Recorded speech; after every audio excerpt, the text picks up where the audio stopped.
This is the Jeff Kai's Auto Sports Desk.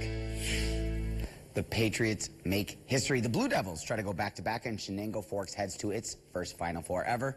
Welcome to the Sports Desk, and I think we all know where we're starting tonight. The Patriots captured a crown in the city a few hours ago, and more than 4,000 were on hand to witness it. But for those still at home who might not have a chance to make it to the arena on Friday, let's head to those championship highlights. A capacity crowd at Visions Veterans Memorial Arena was Zubair Griffin's last game in the city. Picked this one up in the fourth quarter. Pats down 4. Griffin with the 3 and the foul. Binghamton down just 1. A few minutes later, Derek Abu Jr. on the defensive end, one of his 2 steals in the game. And then Griffin at the other end, he takes it to the hole. He's fouled. He makes both free throws. We're headed to overtime. In overtime, Griffin with 4 fouls, staying aggressive. He gets the steal, finding Yazir Razik for the lay-in. Niskayuna answers back, though. Daniel Smalls looking a bit like MJ there on the fadeaway. We're headed to a second overtime. And in the second frame, Razik starts the scoring with the floater. Pats up by 2. Griffin, the no-look pass to Sean Rimplet. Pats up by 4. And then Griffin puts the finishing touches on his 40-point MVP night. The triple is good. The crowd is beginning to feel the history. The Binghamton Patriots are celebrating. They are the city's and now the Empire State's champions as well. Coach Paddock, after the game, on completing the season of destiny. We took one out of the playbook of Ted Lasso, and we told all the guys to believe. 2 overtimes played into our favor. You throw in 4,000 people cheering behind you, and that's how we got it done. It definitely means a lot. It's a crazy feeling. It was just, I don't know. It's like words can't even explain it. We worked hard for it throughout the practices on the weekends, Sundays. It's hard work, all the sprints paid off. It was my last ever high school game. I think I left my mark, so it feels good. He certainly did. Move to the mid-afternoon game on Friday. Moravia taking on Honion in the Class C state semifinals. Blue Devils showing off the ball movement. This ends up with Jerian Francis. He goes off the glass for 2. A couple plays later, it's Joe Baylor. He can't get the 3, but Francis is there for the board and the putback. He scored the first 8 points in the game for Moravia. Big block here for the Blue Devils, but it's Landon Washboom able to recover, goes right up with it. He finished with the game-high 29. Then the Bulldogs again with the second chance points. Owen Cuba gets the rebound and the bucket. Blue Devils fighting. Joe Baylor jumps the pass, finishes it with style and the slam.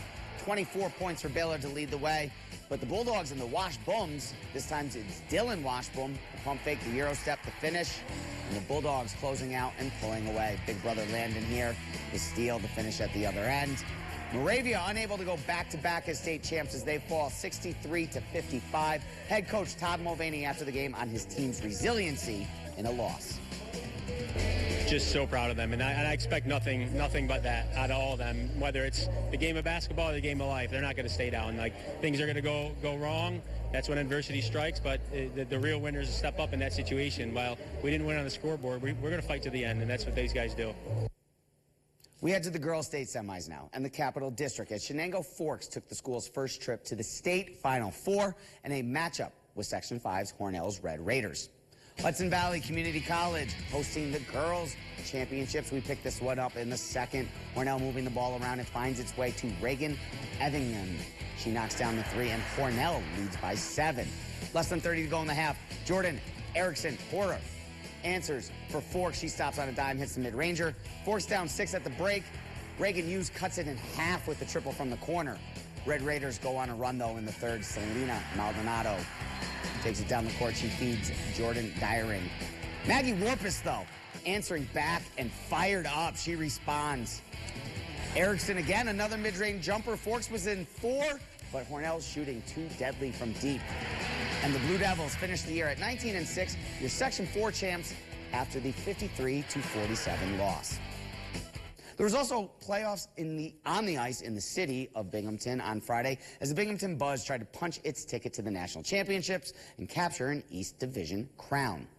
Buzz looking to secure a trip to Missouri.